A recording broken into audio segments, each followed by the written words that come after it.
Hello and welcome to the second video in this series looking at deconstructing the Kalam cosmological argument using Alex O'Connor or CosmicSkeptic's video as a stimulus for this sort of analysis. His last video on this was a debunking of his former self, where he had done a video attacking the Kalam several years previously, and he's now realized some of the perhaps naive claims that he initially made, needing a little bit more further thought.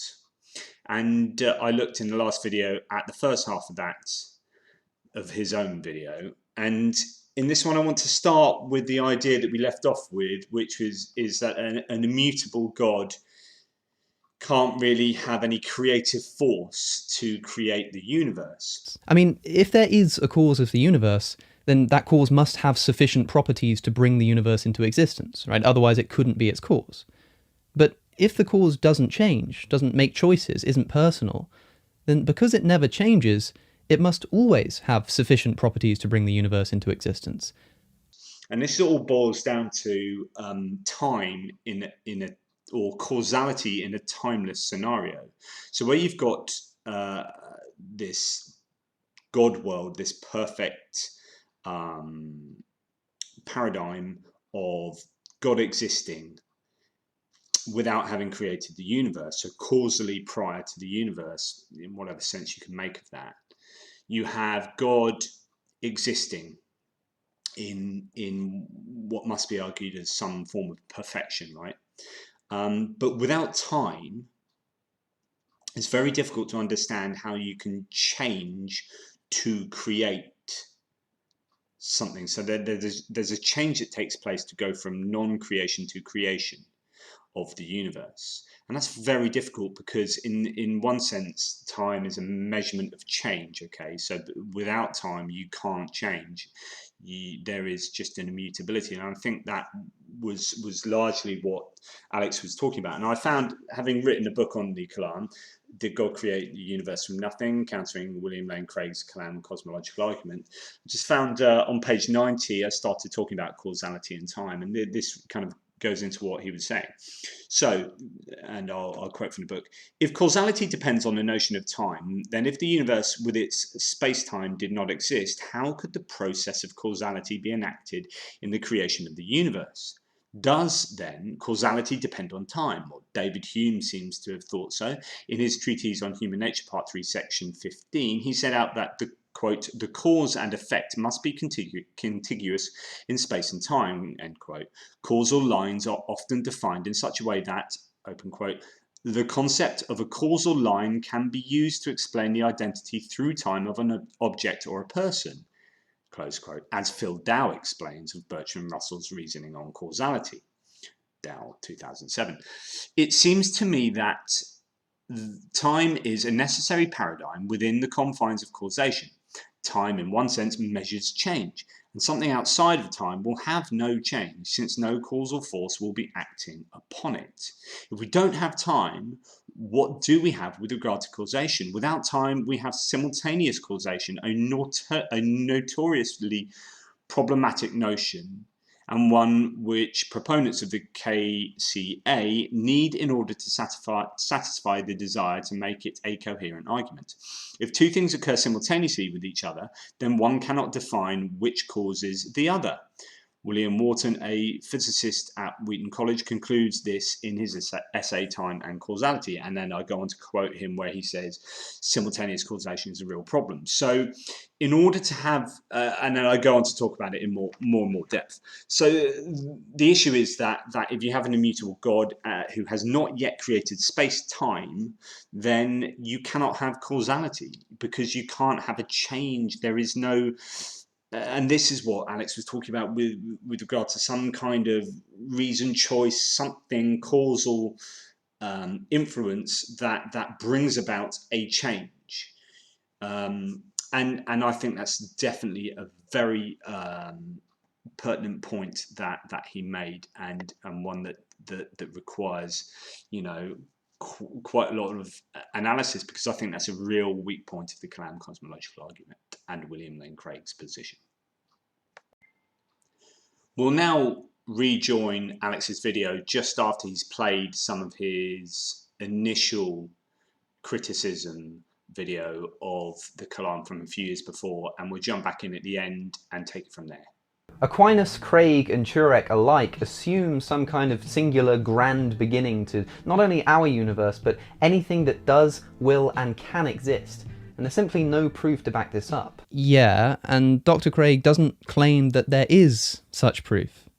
Right, again, I'm just completely misunderstanding what his argument actually is. Right, in my original video here, my argument appears to be something like, people like Dr. Craig say the universe had a grand beginning, but we can't know that the Big Bang was actually the beginning of everything.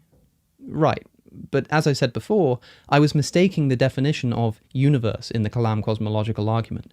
If there was a universe before ours, or a multiverse, or whatever, then these things being material objects, they would just be incorporated into the universe with a capital U, the universe as defined by William Lane Craig.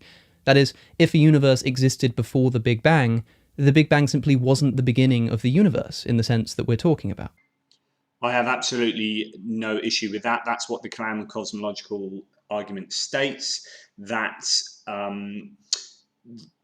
you could posit that this universe is perhaps caused by the outpouring from another outside of this universe. You could have multiverses, you have brain theories and sponge and whatever your particular theory about how the universe is constructed and caused. The fact is that if there's a prior causation going on, then you can't just have an infinite regress, or so the argument goes, of cause. You will need to stop that somewhere, and this is what the Kalam cosmological argument does. It stops it with God. Or that's how it can be used to do so. Or if you get lots of multiple creation instances, that they are all underwritten by God creating. So I do understand that is what the KCA sets out to either show or be a part of. And Alex recognized that previously he had been naive in not understanding the scope of the Kalam. And now we're going to talk about infinity, and this is where it all gets can get quite technical and mathematical. But it's interesting that he recognizes that William Lane Craig uses philosophical arguments, abstract arguments, metaphysical arguments to argue against an infinite regress, and doesn't use sort of inductive observational arguments about the world, because of course actually, can we understand, or are we able to have infinite sets of things, and how would we observe that, and what have you? But Craig takes a step back from that kind of empirical stance and looks at it from a more abstract point of view. The reason Dr. Craig doesn't think that infinite regresses are possible, that is, that the universe must be finite, has nothing to do with empirical evidence for the beginning of the universe and the Big Bang, and everything to do with just rational philosophy. Alex then goes on to play some of William Lane Craig himself talking about infinity, and how his basis for believing that you can't have an infinite regress is indeed philosophical and not empirical. Right, now, I was correct that Dr. Craig believes the universe is finite, but I completely misunderstood why he thought this. It's not got anything to do with the Big Bang, and everything to do with arguments that an actually infinite number of things, such as a number of past events in the universe, metaphysically can't exist. And if you want to know what those philosophical arguments are, and hear us discuss them, then you can watch our discussion in full. But just note that those arguments are not empirical, they're not scientific, they're not about the Big Bang. So when I kind of claimed that Dr. Craig doesn't have any evidence that the Big Bang was the beginning of everything, well, okay, but he never claimed that it was. Now, having said that arguments about infinity as presented by William Lane Craig are philosophical, metaphysical, and not empirical, actually, what I think Alex could have done with saying is that, however, there are plenty of interesting arguments concerning whether the universe is infinite going backwards, there's an infinite regress. ideas to do with if there's a sort of big bounce, big crunch, whether time starting again means that you don't actually have an infinite regress in some sense. You just have lots and lots of restarting, or some kind of cyclical universe, as with loop quantum cosmology. And all these kind of ideas. Now, I know that Alex doesn't go into that, but just to say that there are interesting debates within cosmology about these ideas.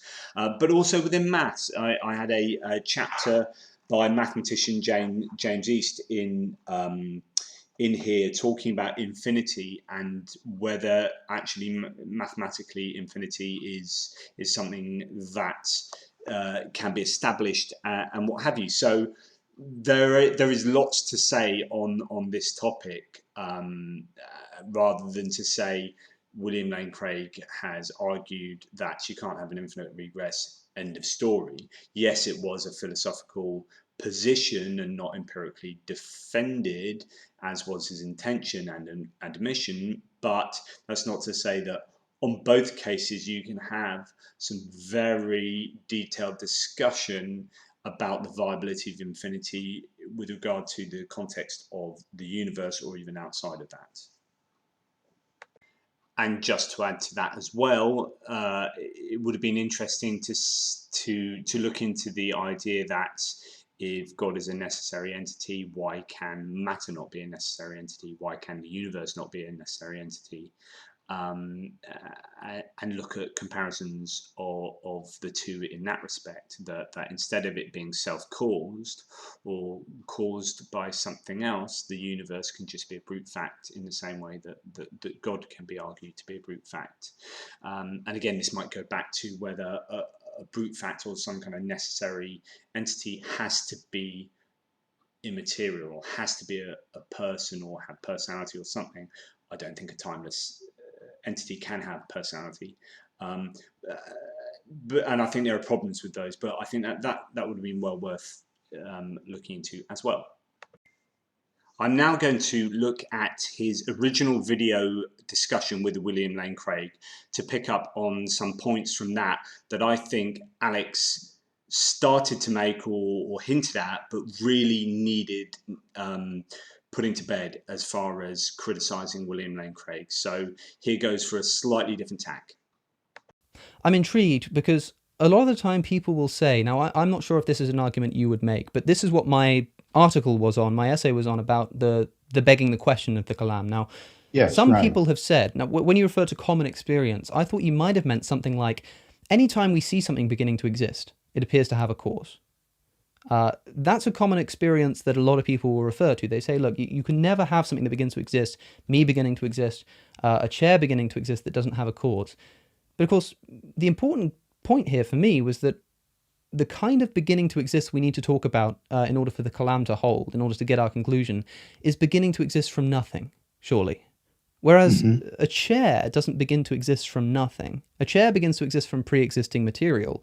And yes, although it makes sense to say the chair exists now and didn't exist an hour ago, what we really mean is that the material that the chair is made out of has rearranged itself, or been rearranged in such a way that we now arbitrarily give it the label of a chair, but nothing has actually begun to exist.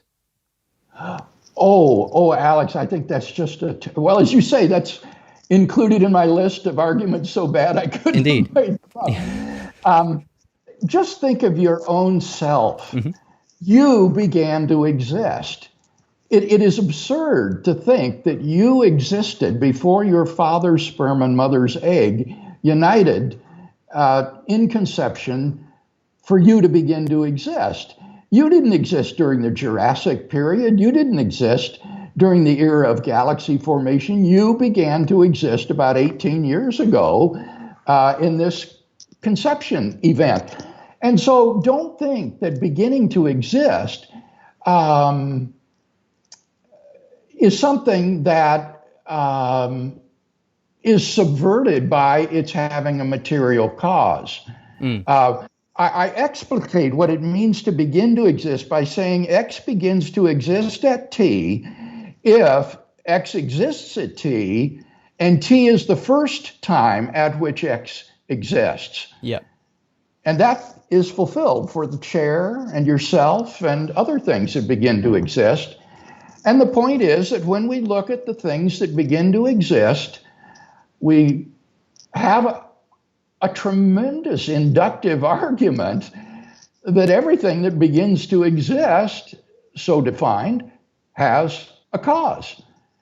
It's hard to think of an inductive generalization that could be more strongly supported than that. Well, this is where we have to be careful about language to make sure the point gets across. As glad as I am that it's meaningful to say that I wasn't around to witness my parents' conception, I think that when we say it's kind of absurd, yes, that I existed in the Jurassic period or something.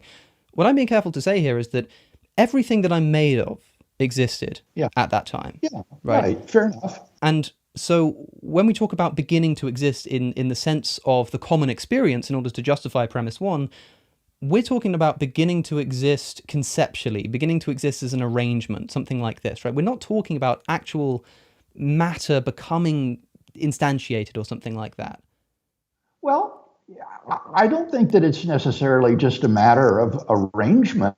I mean, take fundamental particles, for example, like electrons or quarks. Mm-hmm. They're not arrangements of anything because they are fundamental particles.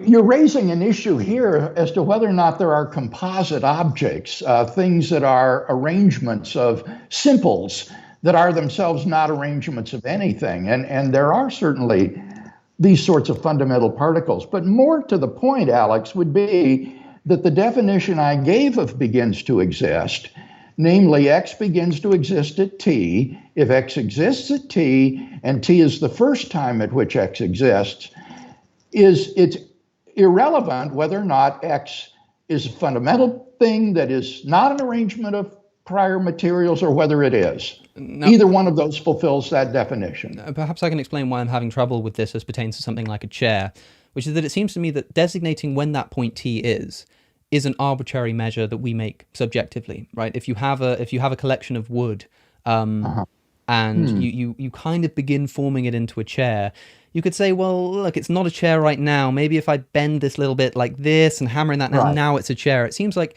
to say this is the point T at which the chair now exists is an arbitrary subjective notion that we've kind of placed upon an object. It's not actually intrinsic to the object itself. Well, I do think that that's a good point. I would say an even better example would be a building, like a skyscraper. When does that actually begin to exist?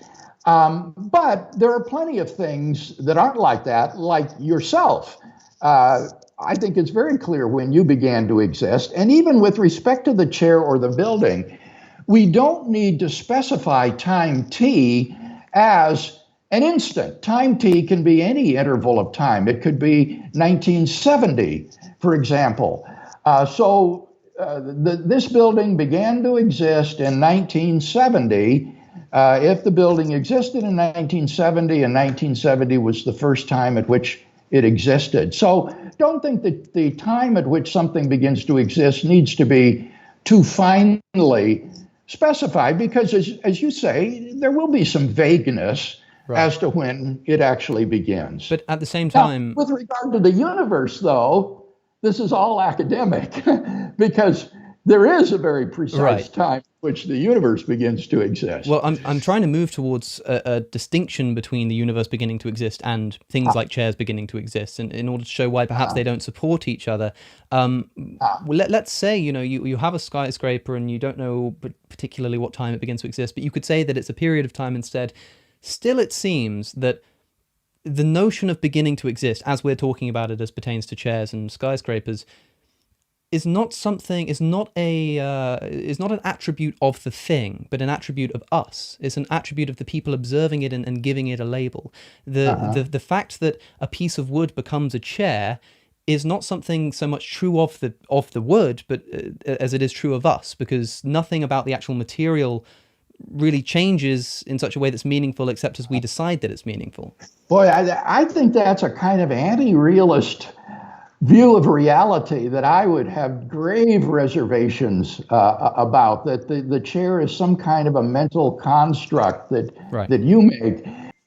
Whoa! Hang on there. The idea that anti-realism is somehow, a priori implausible, almost the rejected out of hand, is ridiculous. So, conceptual nominalism, which this is, Craig talks about mereological nihilism, the idea that abstract ideas don't exist. So, nominalism would be the idea that abstract ideas don't exist at all.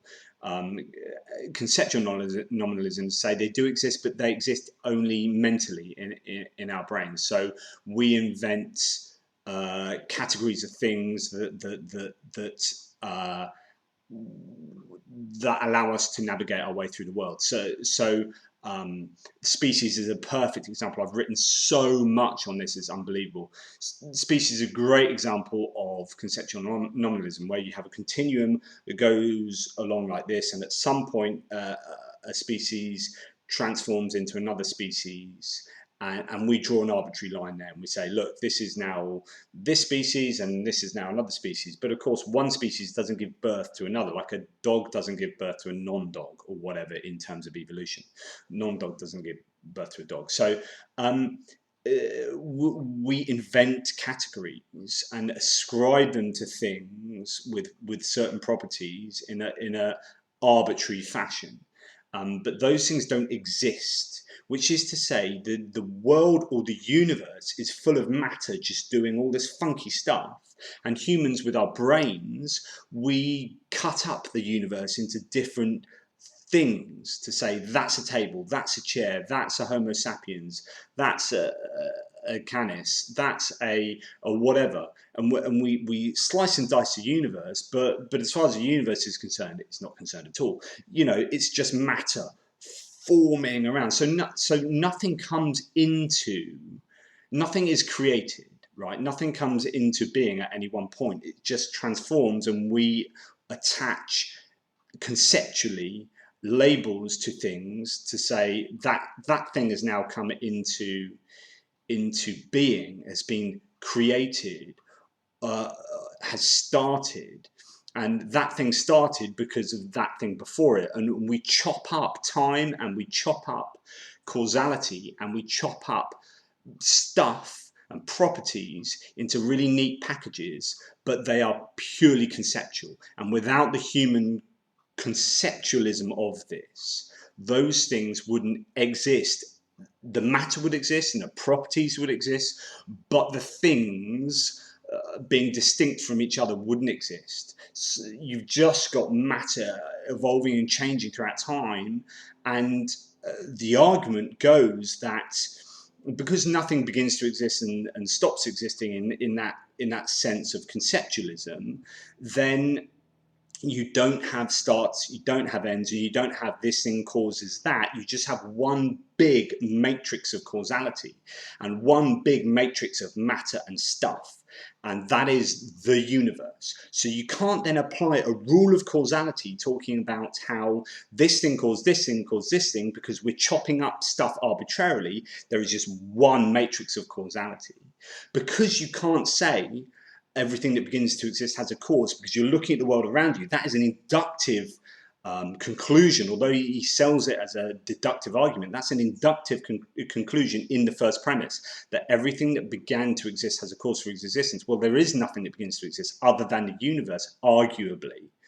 And here's the problem. So if you're saying all these things within the universe begin to exist, and had a cause for its existence, but you're saying they don't begin to exist, and the causality is all one thing, everything is all just one causal matrix of matter and whatnot, and causality, then you can't apply that incorrect rule of thumb to the universe, because actually it's a rule of one. There is just one causality, and you're then trying to apply a rule of one to itself.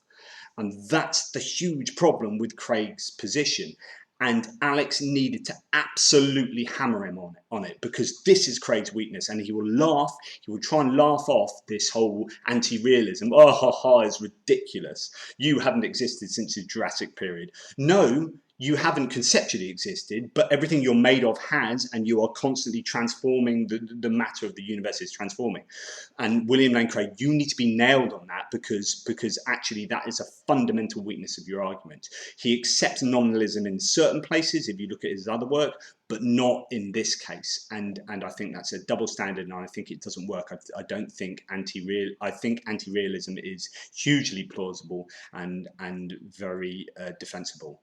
And in fact, realism is hugely implausible. There's some Platonic realm where all these ideas exist. It's just nonsense. So this is a huge area that Craig needs to be nailed on. And Alex, you have to do it. You have to do it. Do this argument justice. That certainly wouldn't apply in any case to fundamental particles or things that we don't think about. I mean, for example, there was a time at which Tyrannosaurus rex began to exist. And if you go back far enough, there were no Tyrannosaurus rex prior to that. And this has nothing to do with my conceiving of it. Or well, I mean, so this is actually quite a helpful example, talking about species. So take the species of Homo sapiens, right? I mean, it seems to me clearly that although it makes sense to say that, there was a point at which human beings existed and a point, say, 50,000 years before that where human beings didn't exist. Right. But clearly the coming into existence of this species Homo sapiens is something that we have put upon it. Okay, now granted, when I said Tyrannosaurus rex, I was thinking of a dinosaur, a flesh and blood organism. I wasn't thinking of a species. Okay. And similarly with Homo sapiens, I agree with you. It isn't clear at all what is to be classed as Homo sapiens. They're all kind of hominids that it's very difficult to classify. Yeah. But nevertheless, if you go back in time far enough, for example, 1 million BC, there weren't any human beings around at that point. Human beings began to exist sometime later. And that's an objective fact that has nothing to do with our conception. I think I'm going to have to do a whole video on conceptual nominalism as it pertains to the Kalam cosmological argument. It's almost too much to deal with here, but Craig just doesn't seem to get it, or doesn't want to get it. The idea is that the properties that underwrite what we see as human or Homo sapiens and what we see as reptile and amphibian are properties that exist inherent in the matter, right? But the matter pre-exists. So the matter hasn't come into being. It's not a creation ex nihilo. What has happened is the matter has transformed into a way, into an arrangement that we as conceiving beings begin to conceive that as a separate object or a category or an entity. But that is a conceptual exercise. So by us ascribing to a certain set of properties a label, we are not making that thing begin to exist. That thing exists as matter, and we then make a relationship and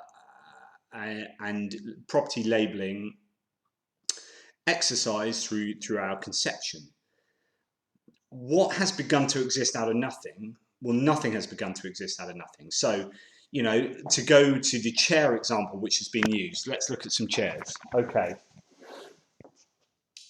Right. There is a chair. Okay. Now, let's see if I can do this justice with the camera. Okay. If I take that chair, right, and I say, okay, let's get rid of half of the back of that chair. Will that stop being a chair? If I got rid of the whole of the covering and left some metal frame, would it still be a chair? If I left that chair over there with just the base, right, just this base, will it still be a chair, or do we call it a stool? Well, the fact is, a cat might call it a bed and an alien might call it a called a chimera because it has a function of doing whatever the alien thinks it does. And one human might call that a chair and another human might call it not a chair. We might say the same thing for a tree stump. I might call a tree stump a chair, and someone else might say, I completely disagree that that tree stump qualifies as being a chair. Sorry about this. So the whole idea of when something begins to exist and when it doesn't is a conceptual thing. That doesn't exist in some platonic realm out there. So I could start taking apart that chair, and at some point it won't become a chair for me, but for someone else that might still be a chair. And where they have the cutoff point, this is called the Socrates paradox, right? And we talk about it in terms of the sand dune in philosophy. So you say you can add or take away a grain of sand from a sand dune. At some point, it becomes not a sand dune, but that point is arbitrary, okay? And the creation of a sand dune, first of all, it's not ex nihilo, but if you add successive grains of sand on, your idea of where a sand dune starts and my idea is different, and it's subjective. And so we construct things in our mind mentally, but we don't actually construct things in a realist sense. And what this does is it completely pulls a rug from under the Kalam cosmological argument, and is why Craig is quick to dismiss it, and I think he dismisses it in a way that really shows that he knows it's a weakness. So he has all this air of incredulity, and it's such a ridiculous notion. Well, actually, it's not ridiculous, and you really need to establish a realist point of view, which I don't think you've done to any satisfactory manner. He just asserts that humans started existing at this point. What starts existing? And actually, people can't even agree on when humans did. So he talks about them being hominids. Well, actually, there are other forms of hominids that aren't Homo sapiens. And so when do Homo sapiens become Homo sapiens? And when do hominids, non-hominids, become hominids? And these are all grey areas that don't have objective, mind-independent cutoff points. And as soon as you start understanding the scenarios in subjective terms, then you have a problem for the Kalam cosmological argument. What you have is a universe, that, as I said before, which is just one matrix of matter constantly transforming, and we ascribe our own notions of things beginning to exist and not existing from at arbitrary points, subjective points. So what we really have is just a universe beginning to exist, arguably, and then that's it. So it's the only thing that begins to exist. So how can you apply a rule to a single thing? And that's very, very difficult to do, and highly problematic. So yeah, there you go. In terms of evolution, this is called the problem of species, and Darwin was aware of this, that there's no objective starts and finish, and cut off lines of categorization for species, and it is a subjective enterprise. So that's called the problem of species. It's a well-known issue, and is a really good indicator of conceptual nominalism over realism, and that's well understood. But going back to the universe, again, as I said before, you can't extrapolate from the one single matter and transformative arrangement. You can't take a rule from that and apply it to itself. So you take a rule of one and apply it to the one. In other words, everything that began to exist has a cause. Well, we only know one thing began to exist, the universe. It becomes circular. So everything that began to exist has a cause. Well, we don't know that, but because your kind of everything is stuff within the universe that we arbitrarily ascribe labels to, but actually is all really the universe. You saying there are lots of things inside here, I'm disagreeing with that, and then you're applying that rule to the universe. I'm saying there aren't lots of things in here, it is the universe. So the rule that you're applying to the universe is inferred from the universe, and so it becomes just one single circular argument that is terminal for the Kalam cosmological argument. Well, allow me to try putting the same statement you just made in different words. You said human beings began to exist. What if I said something like, because we both agreed a moment ago that the matter that makes up human beings already existed, even if the human beings didn't.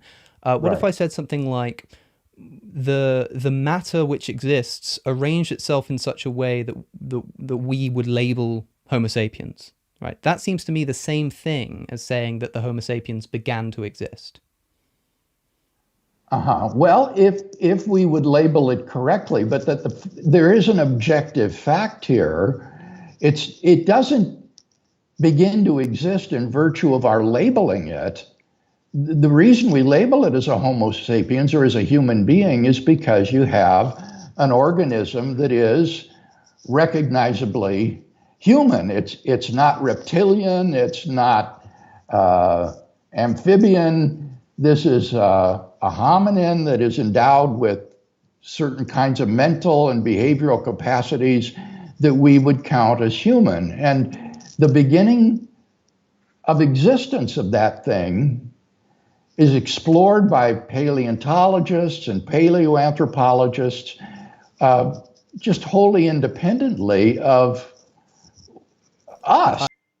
Honestly, I find this unbelievable, but it seems that William Lane Craig is unaware of the problem of species.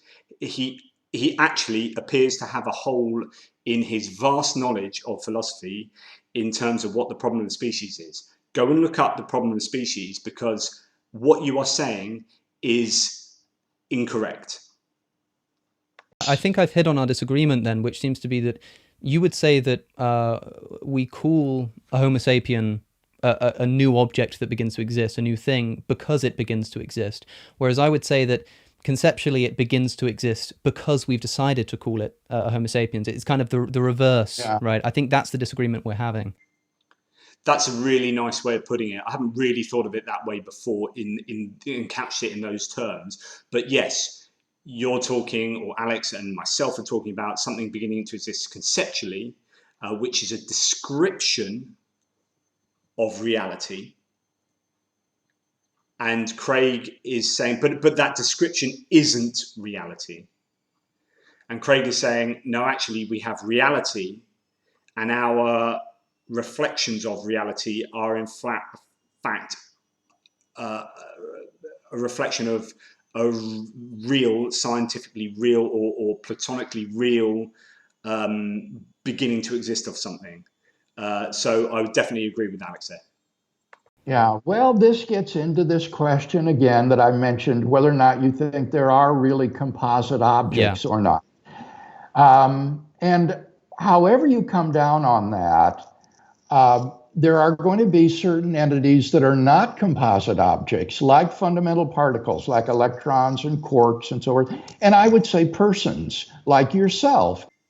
Whoa, he's just said persons are not composite objects that are equivalent to fundamental matter. Oh, wow, that's just hugely problematic. He's probably talking about maybe a soul being some kind of fundamental entity, or it's not even matter. I mean, don't get me started on the problems with the soul.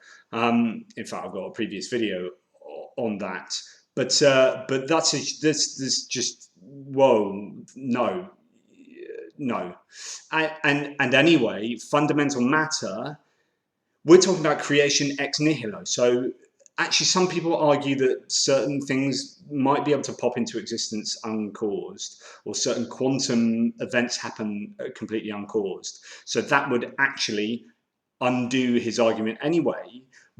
But if we assume that fundamental matter has been around in a closed system since the beginning of the universe, whatever that beginning may be, if there was a beginning, then it's all still fundamental matter, and this is just the universe. It's just the collection of objects is the universe. So this whole, the universe as a collection of fundamental matter, which then eventually, billions of years later, is arranged in such ways that the universe can become self-aware in as much as humans become aware of the universe, and we are part of the universe.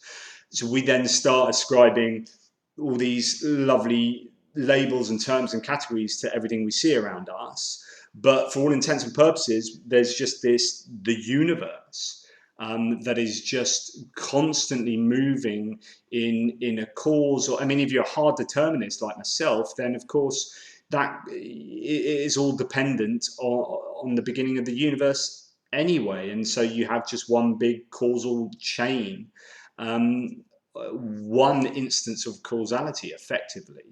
I don't think Craig is at all saving himself in the way he's trying to get around this argument.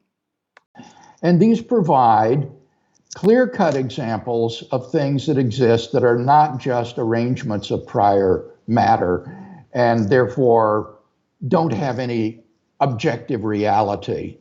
Well, okay, so the reason why I wanted to make this argument is to try and get across the point that I feel that the only thing that, if anything, has meaningfully begun to exist, the only thing that would fulfill that criterion would be the universe itself, because everything within the universe that begins to exist in a conceptual sense only, is the argument that I was trying to make. But clearly you disagree with that. Yes, yes, yes, yes, yes, yes, yes. And that's broadly the thesis of this book. It's a large component of this book. And in fact, I'm fairly sure that Alex read this book a couple of years ago. So I would be interested to see if he derived that argument that he's saying from this book. But irrespective of that, that's just a bit of self-interest. Irrespective of that, I've been waiting for Craig to be challenged on this for bloody ages, and he absolutely needs to be done on this. And well done, Alex, for bringing this up. I would love to have seen this train of thought be continued until it bottomed out, until Craig was backed against the wall here, because I think this is a huge weakness for his argument. And I think it gets left in a second, but well done, but you should have pressed that home. Good stuff. Yes, right. I suppose. And I think, you're talking here about a view that is, and I hate to get technical, it's called mereological nihilism. Yeah, that is to yes. say that there are no composite objects. Essentially, yes. But even mereological nihilists recognize that there are fundamental particles that are not composites. They're not aggregates of things. And some, like Peter van Inwagen, would say that living things, like horses and humans and persons, are also not just aggregates of material, because they are alive and therefore have a kind of unity to their being that goes beyond being merely an aggregate of material things. Okay, this is a really interesting subject that itself could be a whole video. So the idea that we are different from a chair. So I can start taking an inch off each of the legs of a chair, and an inch off the top, or a bit off here and there, and eventually that chair won't be a chair. And we could argue likewise, when we started constructing it, when did it start becoming a chair? But then when you look at a living entity, it's almost encapsulated in this living force that is its own entity as it moves around, and is somehow categorically different to a chair. And that may sound plausible, but actually is quite difficult. So a human, like me as a human being, I'm actually made up.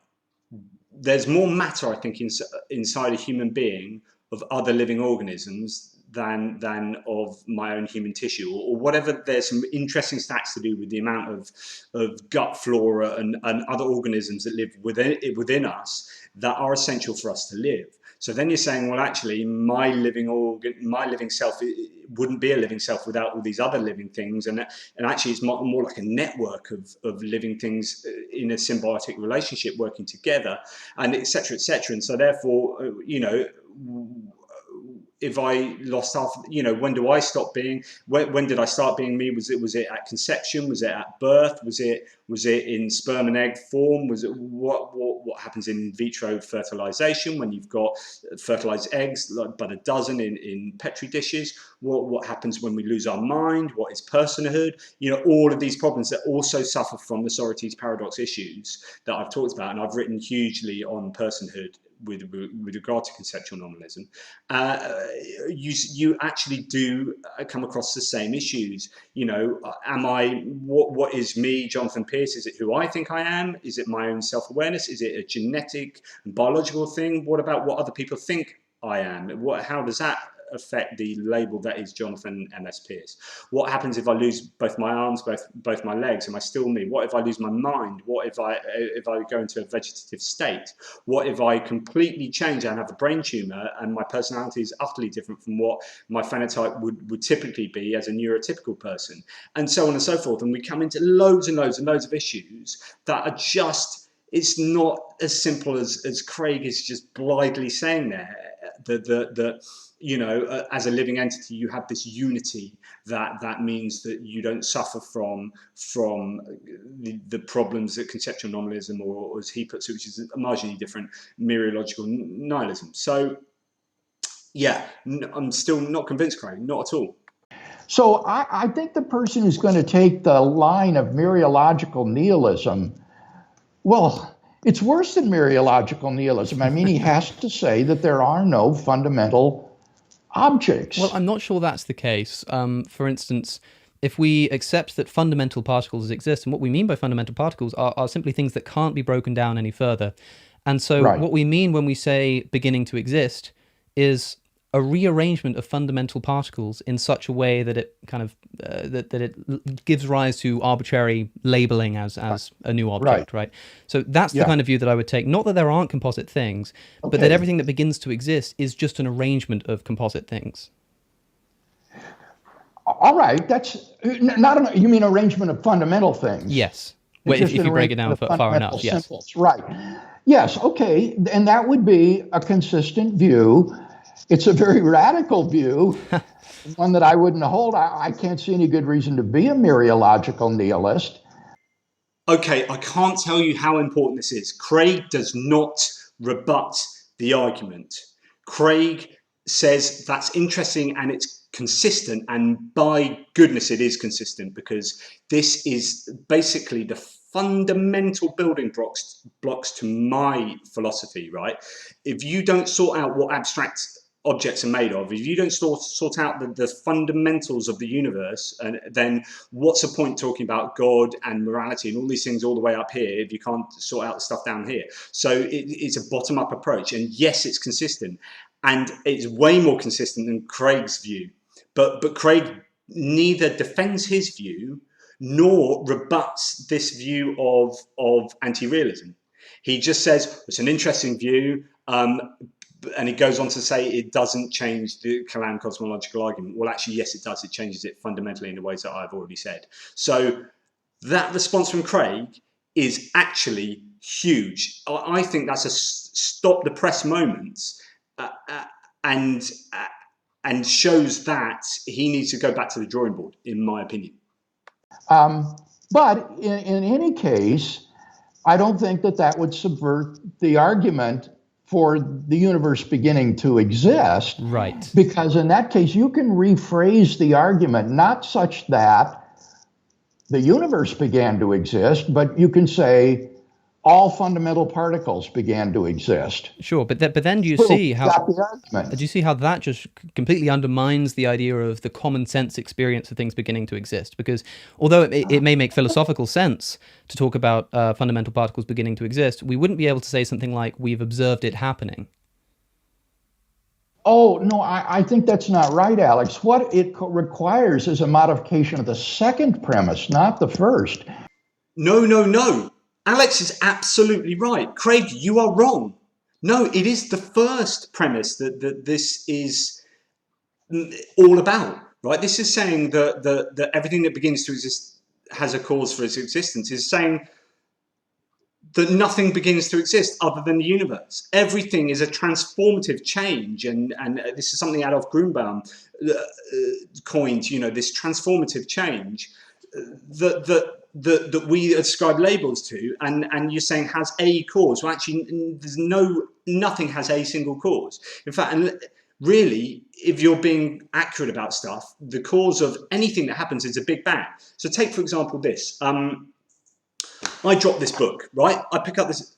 what's the cause of that book dropping? Well, you could say it's so problematic. So gravity, the laws of gravity, me picking up, me dropping it. My finger, is it me deciding to drop it, or is it my fingers letting go, or is it the neurons in my brain telling my fingers to let it go, or is it the fact that we're having? So if we hadn't had this discussion on this video, if I hadn't decided to do this video, I wouldn't have dropped this book. So then if my parents hadn't decided to give birth to me, like make me as a human being, then this wouldn't have happened. So that's arguably the cause. Then you say, well, if Homo sapiens didn't evolve, then well, that's partly the cause. And then it goes back to the Big Bang, right? So then we get every cause is the Big Bang, and so you're trying to ascribe to the Big Bang a law from which you derive from stuff that has the Big Bang as a cause anyway. Whoa, this is, Craig couldn't be more wrong. He couldn't be more wrong. And he just needs to be absolutely nailed for this, because this is all about the first premise. End of. The first premise that whatever begins to exist has a cause would remain intact. It's just that on the mereological nihilist view, very, very few things begin to exist because they don't exist. There are no people, there are no horses, there are no skyscrapers, there are no chairs.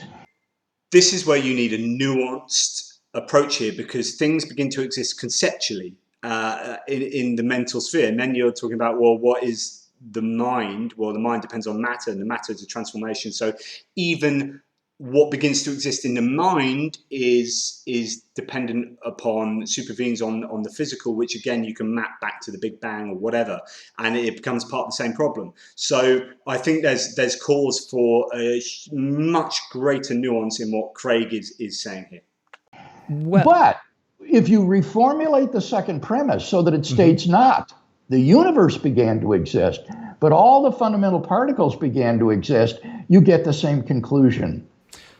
Okay, so perhaps I can explain why, because you say it's at least a consistent worldview. Let me try and explain why I thought this would beg the question when it came to the Kalam, was because... So here's my criticism of Alex. Wait for it. My criticism here is he should have disagreed with that, and he should have pressed him, right? Craig is looking like, in boxing terms, he's against the ropes, in my opinion here. There could be some knockout blows coming, and Alex then, in a measured way, takes a step back and say, okay, how about I rephrase it in this way, or the reason I was saying this, rather than saying the reason I was giving this argument is because of this, he should say, no, I disagree, no, bang, bang, bang, we're not going on any further until this point is established, and until you have either given a decent rebuttal or you have conceded the point. One of those two things has to happen, and at the moment it hasn't, and Craig is now let off the hook. Okay. If we accept the view that everything that begins to exist as we observe it in the world, let's say, is not actually beginning to exist in the meaningful sense, it's just a rearrangement of pre-existing matter. And ultimately, the furthest you can break it down is to fundamental particles, but those existed since the beginning of the universe, meaning that, in other words, in the meaningful sense, the only thing that began to exist was the universe, right? Now, the reason this is a problem is because to beg the question is to accept the first premise only by virtue of already having granted the conclusion. Now, if the first premise is everything that begins to exist has a cause, but the only thing that truly begins to exist in the sense we want to talk about is the universe, then the first premise just becomes the universe has a cause, which is identical to the conclusion. Yes, Alex, hallelujah. This is exactly right, and what Craig should be challenged on almost always. And in fact, what this does to the Kalam cosmological argument is it changes that syllogism into, and I talk about this in here, this is on page 30, when you reformulate it to change what some of the terms in the premises should be. So remember that the KCA, as expressed normally, is whatever begins to exist has a cause. The universe began to exist, therefore the universe has a cause, in simple terms. Becomes this: the universe that begins to exist has a cause for its existence. The universe begins to exist, Therefore, the universe has a cause for its existence. Well, that's pretty circular. Really, what Alex is saying is the universe that begins to exist has the universe as the causal condition for its existence. The universe began to exist. Therefore, the universe had the universe as a causal condition for its existence. And it's just like, it's just nonsense. Because really what you're doing is you're illustrating how, or Alex is illustrating here, how circular the argument becomes when you start saying, well, actually, all that begins to exist are the fundamental particles. And if you are assuming the conclusion they've got a cause to plug into the first premise that they've got a cause, and it becomes thoroughly circular. No, it just means that the universe would be the only instance of that first premise. That I want your listeners to understand how radical the view is. Holy macaroni. Craig just realized that it makes the first premise the single instance of this thing happening, and then you apply it to the first premise. And he realizes that his argument falls apart, and then he changes tack and says, you've got to realize what the ramifications of your mereological nihilism is. You can see it happening again. I'm going to play that bit again for you. It's fantastic. Alex, you've got to hammer him home on this at some future opportunity. That you're expressing here, it's not just that things don't begin to exist. It's rather that these things don't exist at all. There are no such things as chairs and planets and people and skyscrapers. None of these things actually exist, and that's why they don't begin to exist. The only thing that begins to exist would be these fundamental particles.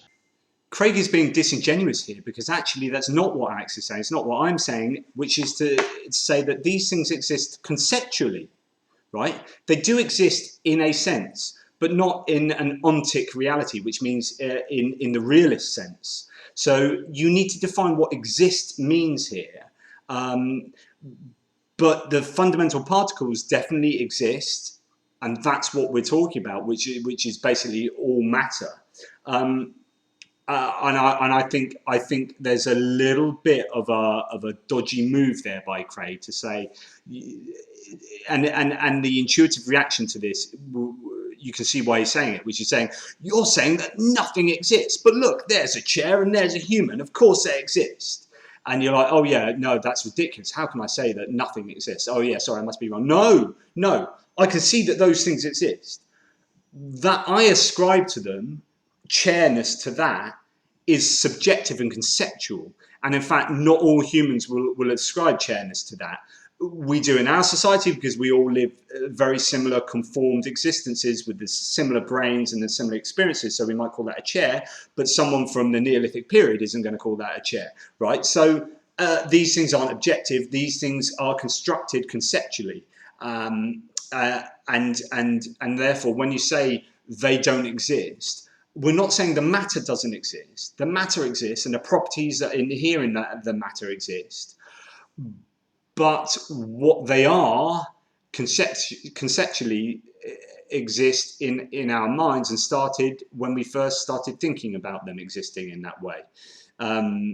You know, I might say that chair existed for me at a different time than for someone else, because the person who made it existed for him earlier, or her earlier.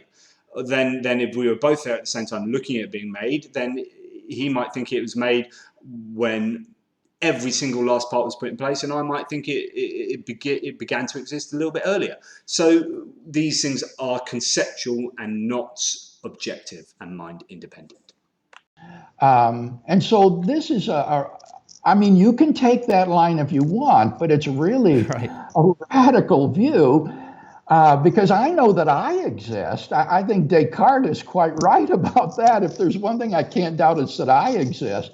And I began to exist. So I think this is not, this is sort of like an academic way to try to escape the argument, but it's not a plausible solution to the person who really is looking for truth. Again, I think Craig is being disingenuous here and saying, oh, for someone, really looking for truth here. This is not plausible. Oh, that's not academically thorough and robust, and that's a cheap trick. He needs to be hammered for this. As I keep saying, this is entirely consistent. It makes sense, and in fact, it's also empirically evident in the world around us, in the fact that we disagree on morality, we disagree on everything, we disagree on definitions. Dictionaries aren't prescriptive, they are descriptive, they describe how we use language. This is very sort of Wittgenstein. I think Craig is just again adopting an argument from incredulity, and I don't buy it. The two observations I'd make is potentially first to say that on the Cartesian view, yes, you can know you exist, but I'm not sure you could therefore know that you began to exist, but just on the Cartesian view. Fair enough. But and secondly, and kind of important here is that you say that by denying that things begin to exist, I deny that things exist. I would rather frame it as saying something like the limits of an object, and for people who are listening, what I mean by that are the boundaries of the thing that make it that thing as opposed to something else, right? The definitional boundary that you put around that thing is not a property of the thing, but a property of us in a way, right? So it does exist conceptually. So I can make sense of saying, here is a book. But what I'm saying is that my calling this a book and my saying that this has boundaries such that this is a book and this other thing over here is not that book is a product of my mind, right? But it's like it does conceptually exist. However, the actual boundary itself is an arbitrary one. It's a mind dependent reality. That's why I said this is a sort of anti-realism that I find extremely implausible. Stop saying things are extremely implausible when they are not. This is a cheap trick. Stop it, Craig. Stop it. You're saying that you construct reality by imagining these boundaries, but these are not mind-independent realities. If there were no people, there would be no books and planets and galaxies and stars. Right. Yeah, it's a strange line of thought. I would say that calling it something like anti-realism might be misleading because of the fact that I wouldn't say that nothing exists independent of the mind, right? I'm not saying that things existing or rather, existence is a product of the mind. What I'm saying is that categorizing that which exists into independent objects is a product of the mind, right? Right, except for fundamental particles, which themselves began at the beginning of the universe. Now, those would be the only mind-independent realities on this mereological nihilist view, that we just conceptually set boundaries to things and so construct the world of objects around us. Yes, Craig, yes. Well done. Wake up and smell the coffee. This is exactly the point. It seems to be a long time for him to have come around to realizing exactly what this entails, and the fact that he wrote the Kalam cosmological argument book back in 1979. It's taken till 2020 to apparently really work out what one of the core criticisms against it is. I find quite staggering. Yeah, I think one thing I've learned is how radical the view is that I hold, because I think you're probably right in the implications, and I hadn't considered them to the fullest extent before, that if I'm going to say something like things only begin to exist as a rearrangement of pre-existing matter, and the beginning to exist is an arbitrary metric we put on it, that the only thing that exists definitionally as an independent object, mind independently, are fundamental particles, and everything else that exists as kind of individually discernible objects are mind dependent, which is a really interesting radical implication of my view that I'll give some thought, and for my listeners I'll try and write an explication on that view. It's really not that radical. I mean, we invent languages, whether it be mathematics or whatever, or real languages, to navigate our way through the universe, right? As human beings, the way we conceive the universe is entirely dependent on our brains, in the same way that a bird or a Tyrannosaurus Rex or a cat will have their understanding of the universe using whatever heuristics and maps and languages that they have at their disposal. I mean, this seems to be fairly obvious to me. It's not that radical, and I think Alex is granting William Lane Craig too much here. I think he's done a fantastic job in taking this argument straight to him in a depth I haven't seen anyone else do, and which is, you know, as I keep saying, is a fundamental principle running through this book. But I don't think it's that radical. It's almost fairly obvious that my understanding of the world is different from your understanding of the world, and we may share things in common, but then we're watching the same YouTube videos. We've got very similar brains, we have very similar experiences, and we're using the same language and whatever. So there are going to be huge amounts of similarities, but it's very Kantian in the fact that you can't know the thing in itself, which is, you know, he called Ding an sich. So therefore, our knowledge of the universe is necessarily conceptual and interpreted through our own lenses. And we see things beginning to exist which outside of our minds are just part of the universe and part of the fabric, the basic fabric of existence, which has existed in different forms since well, that's the question, since when?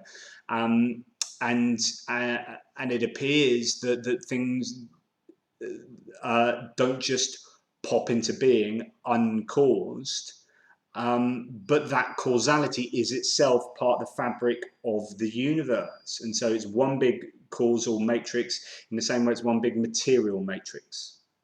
So if you do take that view, the sort of teleological nihilism, then you're right. We wouldn't have any inductive examples of things that begin to exist. Right. The first premise would still be true, that whatever begins to exist has a cause, but we wouldn't have any examples of things that begin to exist other than these fundamental particles. We still got all of those to deal with, and that's fine, but you wouldn't be able to, as you say, appeal to your common experience on this view. Yeah, so this is why... So that's a fair point. I take it back, actually, about what I said about Craig diverting away because he knew it was a weakness. I really think he doesn't really get the argument till just now. Like it's like the first time he's ever come across this criticism. I'm dumbfounded. You know, I wrote the book several years ago. He obviously hasn't read it, but you know, there you go. But this was a fundamental position that I took that I thought is not only my worldview anyway, but it also absolutely, as I keep saying, pulls a rug out from under the Kalam cosmological argument and renders it impotent. You know, and that he's only just realizing this at that moment we've just seen is staggering. And this is why I thought it begged the question, was because, and I guess the implications are more radical now that I think about it, but the reasoning I was thinking of was, well, if the only thing that ever really began to exist was the universe, then, as you say, that the first premise, although it doesn't become the conclusion, it means that the only thing which begins to exist is the universe. So when we say everything that begins to exist has a cause, the only example we can think of is the universe. And so by saying the first premise, you're essentially believing that because you believe the universe has a cause. Oh, no. Now there I think that's a mistake, Alex. Okay. I have actually reformulated the Kalam cosmological argument to make it more modest by rephrasing the first premise in the following way. If the universe began to exist, then the universe has a cause. Second premise, the universe began to exist, therefore the universe has a cause. So that statement of the argument would be fully in line with mereological nihilism. If the universe began to exist, then the universe has a cause. So that's interesting that he's now seeking to reformulate it, which is almost tacit admission that the criticism just heard against the KCA is actually meaningful. I'm going to have to leave this video here because it's going on too long, but I hope to do another one looking at how he reformulates it and what the implications are. But I think that Alex did a really good job here, and I was probably a little bit harsh earlier on to say he didn't really nail Craig on it, because he did keep going until this moment. But I honestly think that Craig needs to deal with these problems far more robustly and explicitly. But I promise you, because I said in the last video, the next one will be about free will and personality in a timeless universe, or timeless existence, sorry. I didn't talk about that at all in this one, because we went off to talk about matters of conceptual nominalism. So hopefully the next video I will do that. As ever, like and subscribe to my YouTube channel for what it's worth. That would be cool. And I have some great merch you can get, but mainly pop by my blog and certainly buy this awesome book. Yeah, thanks for listening, and let me know in the comments whether you agree or disagree, and if so, why.